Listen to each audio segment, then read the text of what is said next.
ಪಿತನ ಸುತನ ಮತ್ತು ಪರಿಶುದ್ಧ ಆತ್ಮರ ನಾಮದಲ್ಲಿ ಆಮೇಲೆ. ನಮ್ಮನ್ನು ಬಹಳವಾಗಿ ಪ್ರೀತಿಸುವ ಸ್ವಾಮಿ ಯೇಸು ಸುಂದರ ಸಮಯವನ್ನು ಕೊಟ್ಟಿದ್ದಕ್ಕಾಗಿ ಸ್ತೋತ್ರ, ವಂದನೆ, ಆರಾಧನೆ, ಮಹಿಮೆ ಯೇಸುವೆ. ಅಪ್ಪ ಯೇಸುವೆ, ಈ ಪ್ರಾರ್ಥನೆಯನ್ನು ಹಾಗೂ ನೋಡಲಿರುವವರು ಮುಂದೆ, ಈಗ ನೋಡುವವರು ಮುಂದೆ ನೋಡಲಿರುವವರು ಪ್ರತಿಯೊಬ್ಬರ ನಿಮ್ಮ ಪರಿಶುದ್ಧವಾದ ಪಾದಚಿಹ್ನಕ್ಕೆ ಸಮರ್ಪಿಸ್ತೇನೆ. ಸ್ವಾಮಿ ಯೇಸುವೆ, ನೀವು ಅನುಭವಿಸಿದ ಕಠಿಣ ಯಾತನೆಯ ಫಲವಾಗಿ ಸ್ವಾಮಿ ಯೇಸುವೆ, ನೀವು ಸಹಿಸಿಕೊಂಡ ಒಂದೊಂದು ಏಟಿನ ನೋವಿನ ಒಂದು ಕೃಪೆಯಲ್ಲಿ ಪ್ರತಿಯೊಬ್ಬರನ್ನ ಒಪ್ಪಿಸಿಕೊಡ್ತಾನೆ.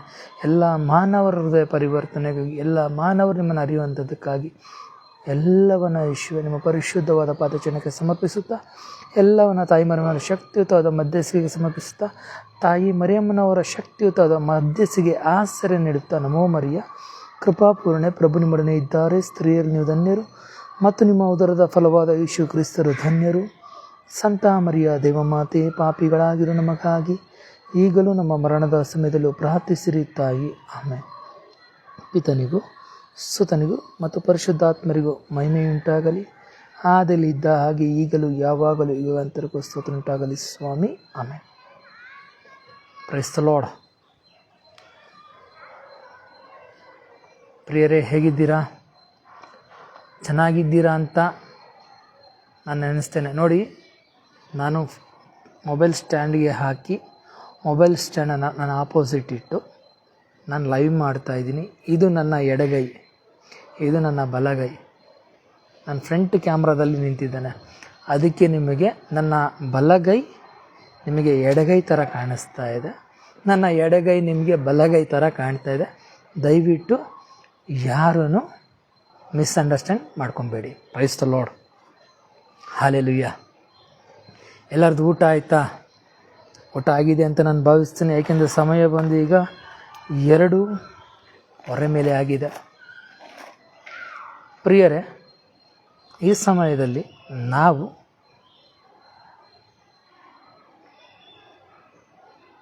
ಮೂರು ವಾಕ್ಯಗಳನ್ನು ಧ್ಯಾನಿಸಲಿಕ್ಕೆ ಹೋಗ್ತಾ ಇದ್ದೇವೆ. ಈ 3 ವಾಕ್ಯಗಳನ್ನು ನಿಮಗೆ ಯೋವೇಲನ ಪ್ರವಾದನೆ ಗ್ರಂಥ 1ನೇ ಅಧ್ಯಾಯವನ್ನು 2ನೇ ಅಧ್ಯಾಯದಲ್ಲಿ 12ನೇ ವಾಕ್ಯದಲ್ಲಿ ಹೀಗೆ ಹೇಳ್ತಾರೆ. ಸರ್ವೇಶ್ವರ ಸ್ವಾಮಿ ಇಂತೆನ್ನುತ್ತಾರೆ, ಈಗಲಾದರೂ ಮನಃಪೂರ್ವಕವಾಗಿ ನನ್ನ ಕಡೆಗೆ ತಿರುಗಿಕೊಳ್ಳಿ, ಉಪವಾಸವನ್ನು ಕೈಗೊಂಡು ಅತ್ತುಗೋಳಾಡಿ. ಈಗಲಾದರೂ ಮನಃಪೂರ್ವಕವಾಗಿ ನನ್ನ ಕಡೆಗೆ ತಿರುಗಿಕೊಳ್ಳಿ, ಉಪವಾಸವನ್ನು ಕೈಗೊಂಡು ಅತ್ತುಗೋಳಾಡಿರಿ. ಏನು ಉಪವಾಸ? ಏನಕ್ಕೆ ಹೇಳ್ತಾ ಇದ್ದಾರೆ? ಈಗಲಾದರೂ ಮನಃಪೂರ್ವಕವಾಗಿ ನಿನ್ನ ಹೃದಯಾಂತರಾಳದಾಗಿ, ನಿನ್ನ ಪೂರ್ಣ ಹೃದಯದಿಂದ, ಮನಃಪೂರ್ವಕ, ನಿನ್ನ ಪೂರ್ಣ ಮನಸ್ಸು, ನಿನ್ನ ಪೂರ್ಣ ಆತ್ಮ, ನಿನ್ನ ಪೂರ್ಣ ಬಲ, ನಿನ್ನ ಪೂರ್ಣ ಶಕ್ತಿ, ಎಲ್ಲದರಿಂದಲೂ ನೀನು ಉಪವಾಸ ಮಾಡು. ಮತ್ತು ಅತ್ತುಗೋಳಾಡಿ, ಕಣ್ಣೀರು ಹಾಕಿ. ಏನಕ್ಕೆ ಕಣ್ಣೀರು ಹಾಕಬೇಕು? ಏನಕ್ಕೆ? ನಮ್ಮ ಜೀವನದಲ್ಲಿ ಹಾದು ಹೋದ ಕೆಲವು ಕಹಿಯಾದ ಘಟನೆಗಳು, ಕೆಲವು ನಮಗೆ ದೇವರ ಬಳಿಗೆ ಬರಲಿಕ್ಕೆ ನಮ್ಮಲ್ಲಿದ್ದಂಥ ಕೆಲವು ಕೊರತೆಗಳನ್ನು ನಮ್ಮಿಂದ ಕಿತ್ತೆಗಿಬೇಕು. ಗೊತ್ತಿಲ್ಲದೆ ನಾವು ಒಬ್ಬರನ್ನ ಬೈದಿರ್ತೀವಿ, ನೋಯಿಸಿರ್ತೀವಿ. ಏನು ಮಾಡಿದ್ದೀವೋ ಅದು ದೇವರಿಗೆ ಗೊತ್ತು ಅಲ್ವಾ? ನಾವು ಏನು ಮಾಡಿದ್ದೀವಿ ಅನ್ನೋದು ಅವ್ರಿಗೆ ಗೊತ್ತುಂಟು ಅಲ್ವಾ? ಅದಕ್ಕೆ ನಮ್ಮನ್ನು ಸಂಪೂರ್ಣವಾಗಿ ದೇವರ ಕಡೆಗೆ ಕೊಡಬೇಕಾದಾಗ ಉಪವಾಸವನ್ನು ಮಾಡಬೇಕಾಯ್ತದೆ. ಉಪವಾಸ ಅಂದರೆ ಬರೀ ಊಟ ತಿನ್ನೋದು ನಿಲ್ಲಿಸೋದಲ್ಲ, ಬದಲಿಗೆ ಇವಾಗ ನಮಗೆ ತುಂಬ ಸಿಟ್ಟು ಬರ್ತಾಯಿದೆ, ಆ ಸಿಟ್ಟು ಬಿಟ್ಟು ಬಿಡೋದು ಉಪವಾಸ.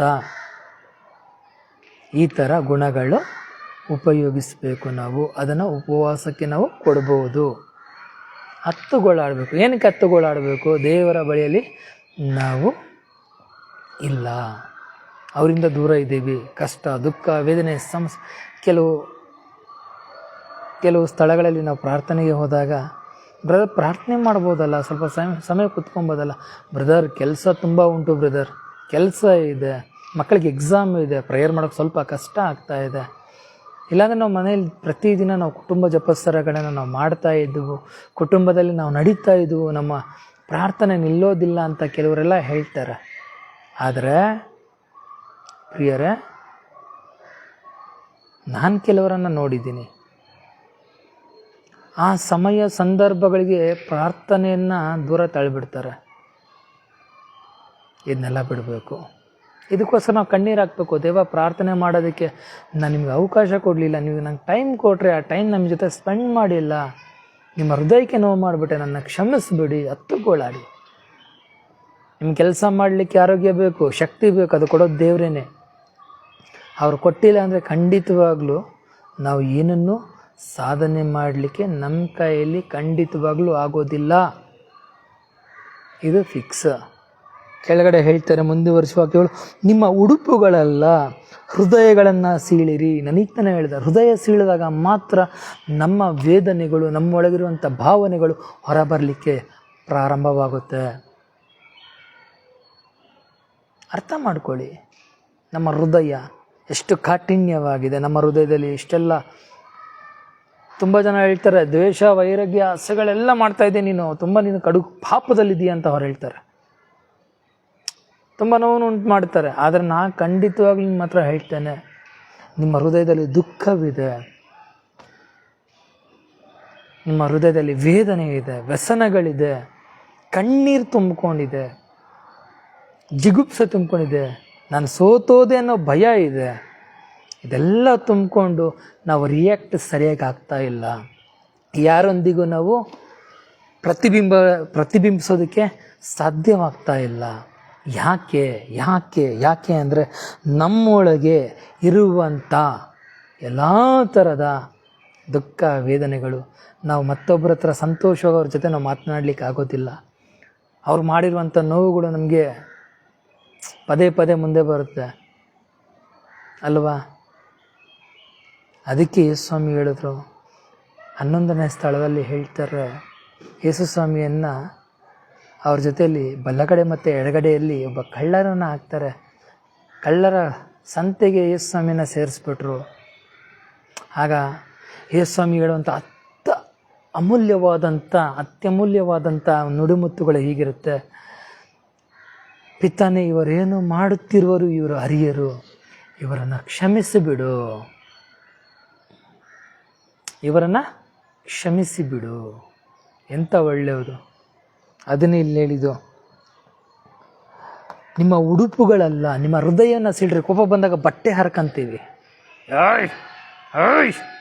ಹ್ಞೂ ಅಂತ ನಾವು ಚೀರಾಡ್ತೀವಿ. ಆದರೆ ಇಲ್ಲಿ ಹೇಳ್ತಾ ಇರೋದು ನಿಮ್ಮ ಉಡುಪಲ್ಲ, ನಿಮ್ಮ ಹೃದಯವನ್ನು ಸೀಳಬೇಕು. ನಿಮ್ಮ ಹೃದಯದಲ್ಲಿರುವಂಥ ವೇದನೆಗಳು, ವ್ಯಸನಗಳು, ದುಃಖಗಳು, ನಿರರ್ಥಕವಾಗಿರುವಂಥ ಎಲ್ಲ ಥರಗಳನ್ನು ತೆಗೆದು ಬಿಡ್ರಿ. ನೀವು ಅದನ್ನು ತೆಗೆಯುವಾಗ ನಿಮ್ಮ ದ್ವೇಷ, ಅಸೂಯೆಗಳು ಅದ್ರ ಜೊತೆಗೆ ಬಂದುಬಿಡ್ತವೆ. ಸತ್ಯ. ನೀವು ಕಣ್ಣೀರು ಹಾಕುವಾಗ, ಯಾರ ಮೇಲೆ ಅದು ನೊಂದುಕೊಂಡು ನೀವು ಕಣ್ಣೀರು ಹಾಕುವಾಗ ನಿಮಗೆ ಗೊತ್ತಿಲ್ಲದ ಒಂದು ಸಾಂತ್ವನ ಹೋದ್ರೋಗ್ಲಿ ಬಿಡು. ಆತನ ನೆಕ್ಸ್ಟ್ ಟೈಮ್ ನೀವು ನೋಡಿದಾಗ ಕೂಡ ನಿಮ್ಗೆ ಅದು ನಿಮ್ಮ ಇದಕ್ಕೆ ಬರೋದಿಲ್ಲ. ಯಾಕೆ? ಸ್ವಾಮಿ ಹೇಳಿದ್ರಲ್ಲ, ಪಿತನೇ, ಅವರೇನು ಮಾಡುತ್ತಿರುವರೋ ಅವ್ರಿಗೆ ಗೊತ್ತಿಲ್ಲ, ಅವ್ರನ್ನ ಕ್ಷಮಿಸ್ಬಿಡು. ಇದನ್ನು ನೀವು ಅಪ್ಲೈ ಮಾಡಿದ್ದಾದರೆ ನೋಡಿಪ್ಪ, ಈ ವಾಕ್ಯಕ್ಕೆ ಸ್ಯಾಟಿಸ್ಫ್ಯಾಕ್ಷನ್ ಆಗುತ್ತೆ, ಟಚ್ ಆಗುತ್ತೆ. ನಿಮ್ಮ ಉಡುಪನ್ನೆಲ್ಲ ನಿಮ್ಮ ಹೃದಯವನ್ನು ಸೀಳಿ ಅಂದಾಗ ಅಲ್ಲಿ ಬಂದಂಥ ಕಣ್ಣೀರಿದೆ ಅಲ್ವಾ,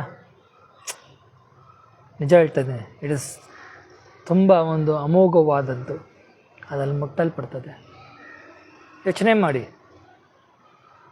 ನೀವು ಇದನ್ನು ಮಾಡುವಾಗ ಎಲ್ಲ ಹೇಳ್ತಾರೆ ಹಂಗೆ, ನಿಮ್ಮ ಹೃದಯವನ್ನು ಸೀಳಿರಿ, ನಿಮ್ಮ ದೇವರ ಸರ್ವೇಶ್ವರ ಸ್ವಾಮಿಯ ಕಡೆಗೆ ತಿರುಗಿಕೊಳ್ಳಿ. ಅವರು ದಯಾವಂತರು, ಕರುಣಾಮೂರ್ತಿ, ಸಹನಶೀಲ, ಪ್ರೀತಿಮಯ, ವಿಧಿಸಬೇಕಾಗಿದ್ದ ದಂಡನೆಗೆ ಮನನೊಂದುಕೊಳ್ಳುವಂಥವರು. ನಮ್ಮಲ್ಲಿರುವಂಥ ದುಃಖ, ವೇದನೆ, ವ್ಯಸನಗಳಿಗೆ ನಮ್ಗೆ ಯಾರೋ ಬಂದು ನಾವು ಕೊಟ್ಬಿಟ್ಟೋಗಿರ್ತಾರೆ, ಅವ್ರ ಮೇಲೆ ನಾವು ಅದನ್ನು ಮಾಡಿ ಇದನ್ನು ಮಾಡುವಾಗ ಅದನ್ನು ಒಳಗೆ ಏನಾಗುತ್ತೆ, ತುಂಬಿಸ್ಕೊತೀವಿ. ದ್ವೇಷ, ಅಸೂಯೆಗಳು ತುಂಬಿಸ್ಕೊಂಡಾಗ ಏನಾಗುತ್ತೆ? ಕೋಪ, BP, ದ್ವೇಷ, ಶುಗರು, ಅಸೂಯೆ, ಹೊಟ್ಟೆ ಕಿಚ್ಚು, ಗ್ಯಾಸ್ಟ್ರಿಕ್, ಮೈಯೆಲ್ಲ ಉರ್ಕೊಳ್ಳೋಂಥದ್ದು.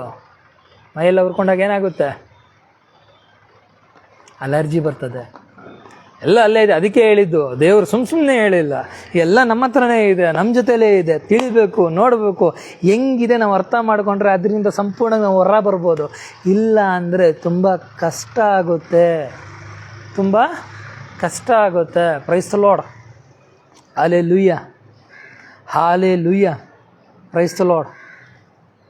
ಪ್ರಿಯರೇ, ನೀವು ಎಷ್ಟು ದೇವರೊಂದಿಗೆ ಕನೆಕ್ಟ್ ಆಗ್ತಿರೋ ಈ ಕನೆಕ್ಟ್ ನಿಮಗೆ ತುಂಬ ಒಳ್ಳೆಯದು, ನಿಮಗೆ ತುಂಬ ಒಳ್ಳೆಯದು.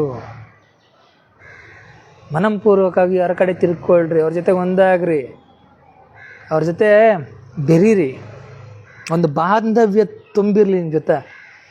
ಆಗ ದೇವರು ನಿಮ್ಮ ಕಡೆಗೆ ತಿರುಗಿಕೊಳ್ತಾರೆ.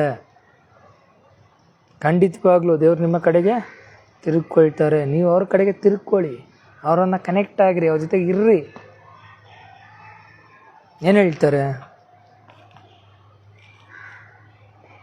ಇಲ್ಲಿ ನೋಡ್ರಿ, ಎಜುಕೀಲ್ ಪ್ರವಾದಿ ಗ್ರಂಥ 36ನೇ ಅಧ್ಯಾಯದಲ್ಲಿ 26ನೇ ವಾಕ್ಯದಲ್ಲಿ ದೇವರ ವಾಕ್ಯ ನಮಗೆ ಈ ಥರ ಕಲಿಸ್ಕೊಡುತ್ತೆ. ಎಷ್ಟು ಸಕಲಾಗಿದೆ ಅಂದರೆ ಈ ವಾಕ್ಯ ನನಗೆ ತುಂಬ ಇಷ್ಟ. ಇದು, ನಾನು ನಿಮಗೆ ಹೊಸ ಮನಸ್ಸನ್ನು ಕೊಡ್ತೇನೆ.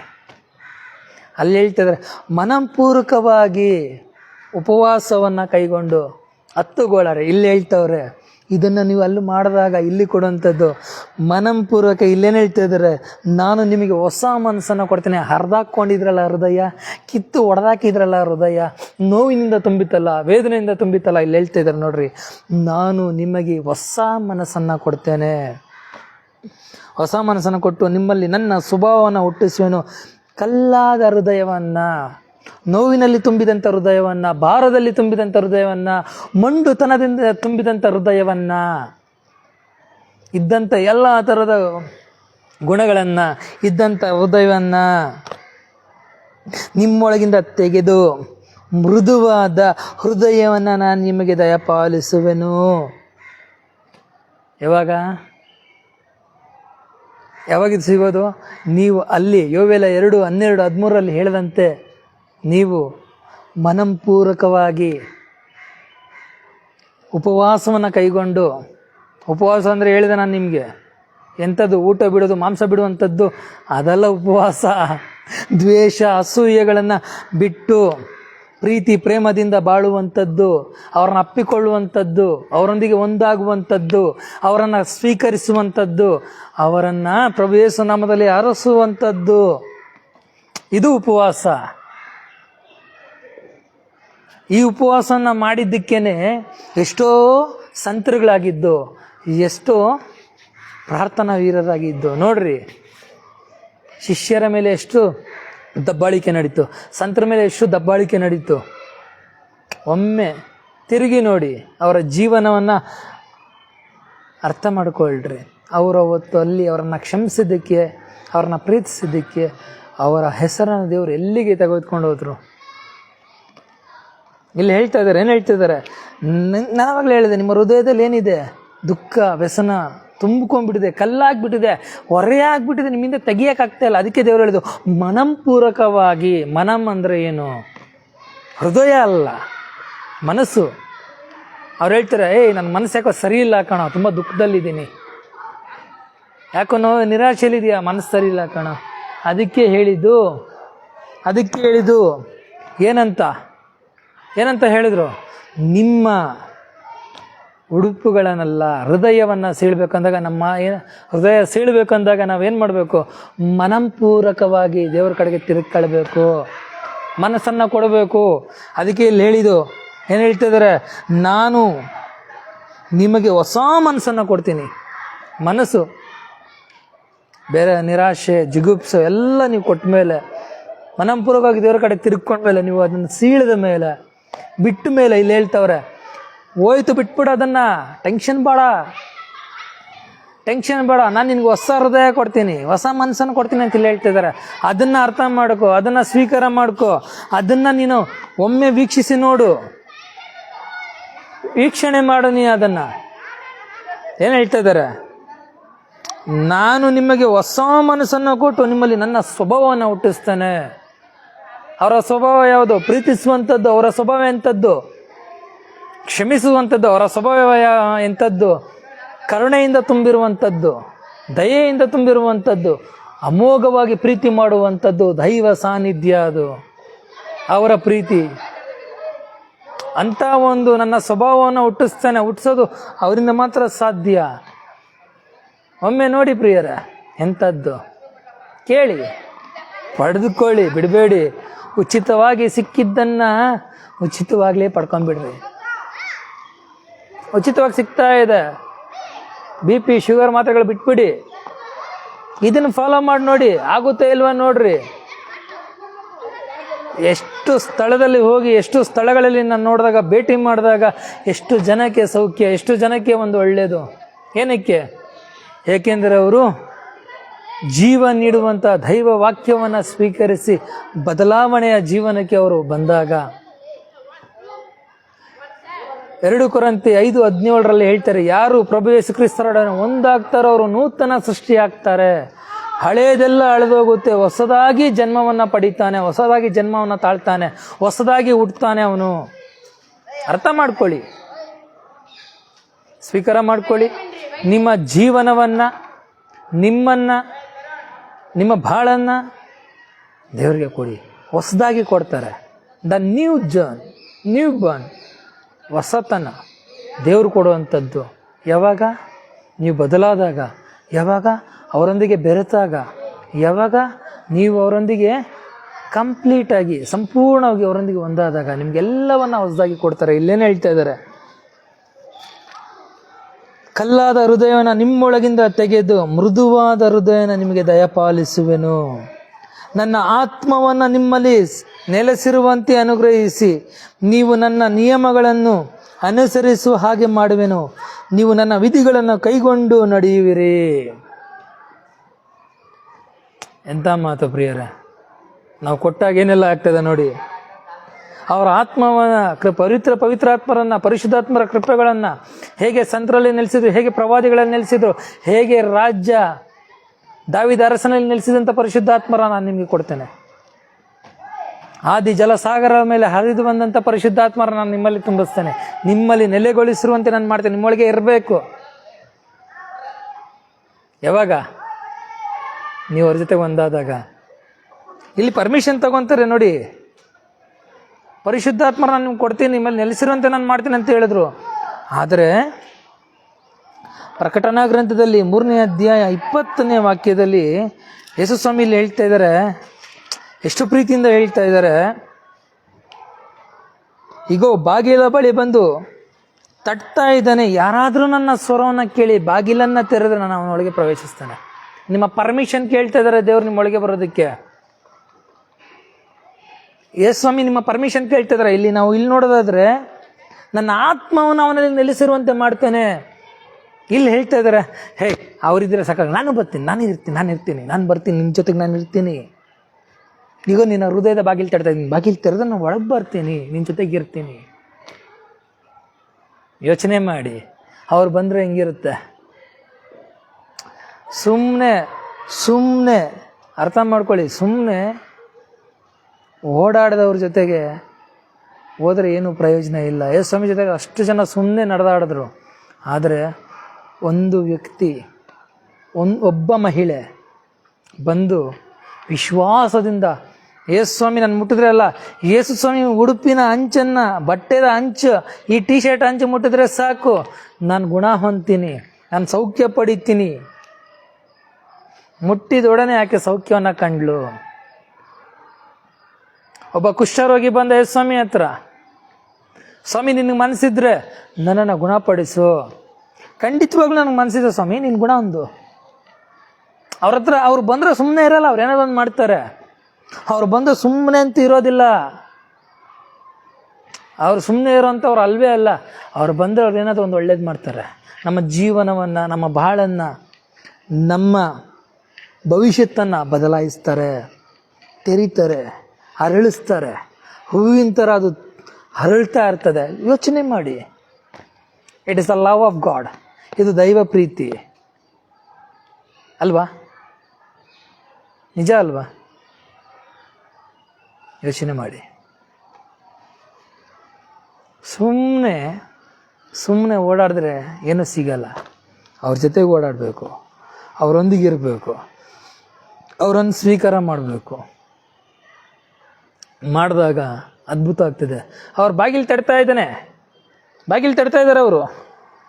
ಯಾರಾದರೂ ನನ್ನ ಸ್ವರವನ್ನು ಕೇಳಿ ಬಾಗಿಲನ್ನು ತೆರೆದರೆ ನಾನು ಅವನ ಮನೆಯೊಳಗೆ ಪ್ರವೇಶಿಸ್ತಾನೆ, ಅವನ ಸಂಗಡ ಊಟ ಮಾಡ್ತಾನೆ ಮತ್ತು ಅವನು ನನ್ನ ಸಂಗಡ ಊಟ ಮಾಡ್ತಾನೆ.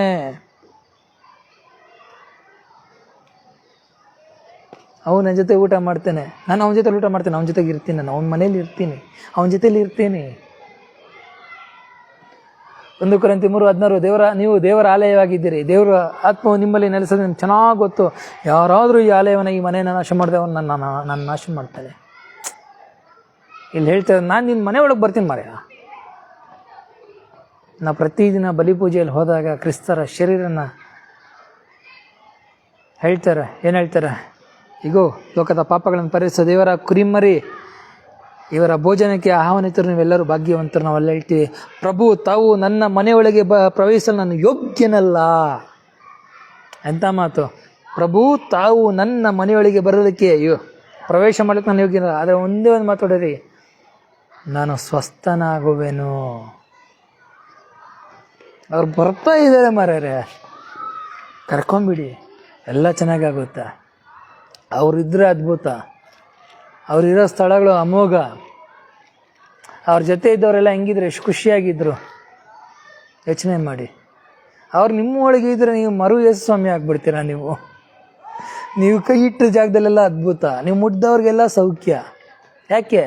ಅದು ನೀವು ಮಾಡ್ತಾ ಇಲ್ಲ, ನಿಮ್ಮೊಳಗಿರೋಂಥ ಯೇಸು ಸ್ವಾಮಿ ಮಾಡ್ತಾರೆ. ಅದಕ್ಕೆ ಸಂತ ಅಂತೋಣಿಯವರು ಸತ್ತವ್ರನ್ನ ಎಬ್ಬಿಸಿದ್ರು. ಸಂತ ಅಂತೋಣಿಯವರು ಸತ್ತವ್ರನ್ನ ಎಬ್ಬಿಸಿದ್ರು. ಕೆಲವು ಸಂತರು ಅದ್ಭುತಗಳನ್ನು ಮಾಡಿದ್ರು ಅಲ್ವಾ? ಯಾಕೆ ಕೆಲವು ಬ್ರದರ್ ಪ್ರೇಯರ್ ಮಾಡಿದ ಬಿಡುಗಡೆಗಳಾಗ್ತವೆ? ಯಾಕೆ ಅಂದರೆ ಅವರಲ್ಲಿ ಯೇಸು ಸ್ವಾಮಿ ಇದ್ದಾರೆ, ನಿಮ್ಮಲ್ಲೂ ಇದ್ದಾರೆ, ನಿಮ್ಮ ಜೊತೆಯಲ್ಲಿದ್ದಾರೆ, ನಿಮ್ಮ ಒಳಗಿದ್ದಾರೆ, ನಿಮ್ಮ ಹೃದಯದ ಒಳಗೆ ಇದ್ದಾರೆ. ನಾನು ಆವಾಗಲೇ ಹೇಳಿದೆ, ಇದು ಎಡಗೈ ನಂದು, ಹೃದಯ ಇಲ್ಲಿದೆ. ಇದು ಬಲಗೈ, ಇದು ನನ್ನ ಎಡಗೈ. ನನ್ನ ಹೃದಯದಲ್ಲಿ ಇದ್ದಾರೆ, ನನ್ನ ಒಳಗೆ ಯೇಸು ಸ್ವಾಮಿ ಇದ್ದಾರೆ. ಸ್ವೀಕಾರ ಮಾಡ್ಕೊಳ್ಳಿ, ಅವ್ರನ್ನ ಕರ್ಕೊಳ್ಳಿ, ಅವ್ರ ಜೊತೆಗಿರ್ರಿ, ಅವ್ರ ಜೊತೆಲಿ ಜೀವಿಸ್ರಿ. ಯೇಸು ಸ್ವಾಮಿ ನಿಮ್ಮನ್ನ ಅಮೋಘವಾಗಿ ಪ್ರೀತಿಸ್ತಾರೆ. ಈ 3 ಪಾಯಿಂಟ್ಗಳನ್ನು ಮರಿಬೇಡಿ. ಮೊದಲನೇದಾಗಿ, ಮನಪೂರ್ವಕವಾಗಿ ಅವ್ರ ಕಡೆಗೆ ತಿರ್ಕೊಳ್ರಿ.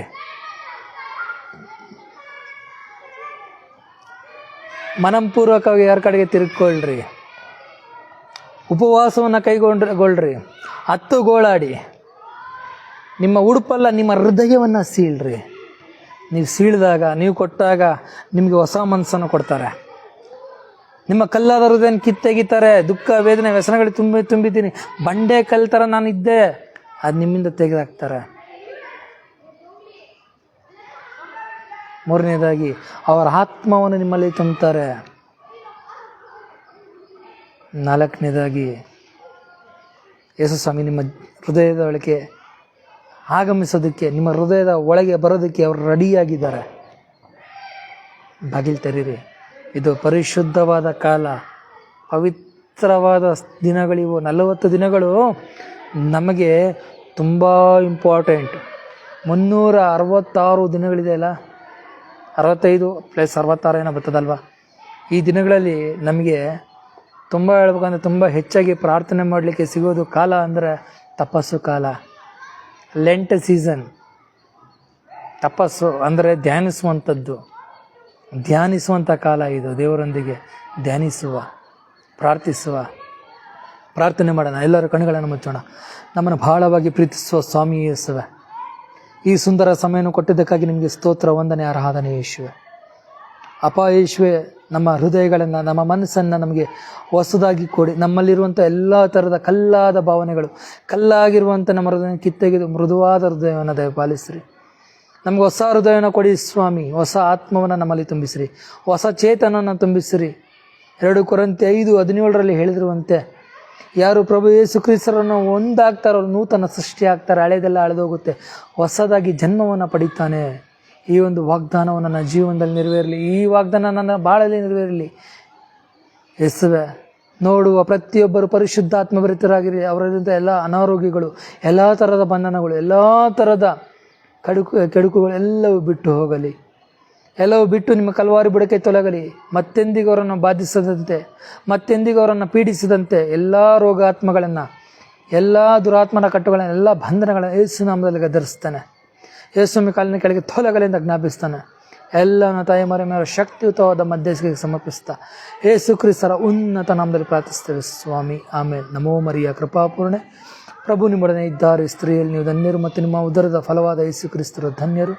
ಸಂತ ಮರಿಯ ದೇವಮಾತೆ, ಪಾಪಿಗಳಾಗಿರು ನಮಗಾಗಿ ಈಗಲೂ ನಮ್ಮ ಮರಣದ ಸಮಯದಲ್ಲೂ ಪ್ರಾರ್ಥಿಸಿರಿ ತಾಯಿ. ಆಮೇಲೆ. ಪಿತನಿಗೂ ಸುತನಿಗೂ ಮತ್ತು ಪರಿಶುದ್ಧ ಆತ್ಮರಿಗೂ ಮಹಿಮೆಯುಂಟಾಗಲಿ, ಆದಿಯಲ್ಲಿದ್ದ ಹಾಗೆ ಈಗಲೂ ಯಾವಾಗಲೂ ಯುಗಾಂತರಕ್ಕೂ ಸ್ತೋತ್ರವಾಗಲಿ ಸ್ವಾಮಿ. ಆಮೇಲೆ. Price the lord. ಪ್ರಿಯರೇ, ಮತ್ತೆ ಭೇಟಿ ಮಾಡುವ ಇಂತಿ ನಿಮ್ಮ ಪ್ರೀತಿಯ ಅನೂಪ್ ಯೇಸು ಸಂಜೆ ಪ್ರಾರ್ಥನಾ ತಂಡ, ತಂಬುಚೆಟ್ಟಿಪಾಳ್ಯ. ದಯವಿಟ್ಟು ನಮ್ಮ ಯೂಟ್ಯೂಬ್ ಚಾನಲ್ ಯೇಸು ಸಂಜೆ ಸ್ಪಿರಿಚುವಲ್ ಮಿನಿಸ್ಟ್ರಿ ಅಂತ ಇದೆ, ದಯವಿಟ್ಟು ಎಲ್ಲರೂ ನೋಂದಾಯಿಸ್ಕೊಳ್ರಿ, ಇತರರಿಗೆ ಶೇರ್ ಮಾಡಿ. ಮತ್ತೆ ಹಾಡುಗಳು ಮಾಡಲಿಕ್ಕೆ ನಾವು ಪ್ರಯತ್ನ ಪಡ್ತಾ ಇದ್ದೀವಿ. ಈ ಒಂದು ತಪಸ್ಸು ಕಾಲದಲ್ಲಿ ಒಂದೆರಡು ಹಾಡು ಮಾಡೋಣ ಅಂತ. ನಿಮ್ಮ ಪ್ರಾರ್ಥನೆ ತುಂಬ ಅತ್ಯಮೂಲ್ಯವಾಗಿದೆ, ದಯವಿಟ್ಟು ನಮಗಾಗಿ ಪ್ರಾರ್ಥಿಸಿರಿ. ನಾವು ಮಾಡುವ ಎಲ್ಲ ಕಾರ್ಯಗಳನ್ನು ದೇವರು ಅನುಗ್ರಹಿಸಿ ಆಶೀರ್ವದಿಸಲೆಂದು ನಮಗಾಗಿ ಪ್ರಾರ್ಥಿಸಿರಿ. Price the lord.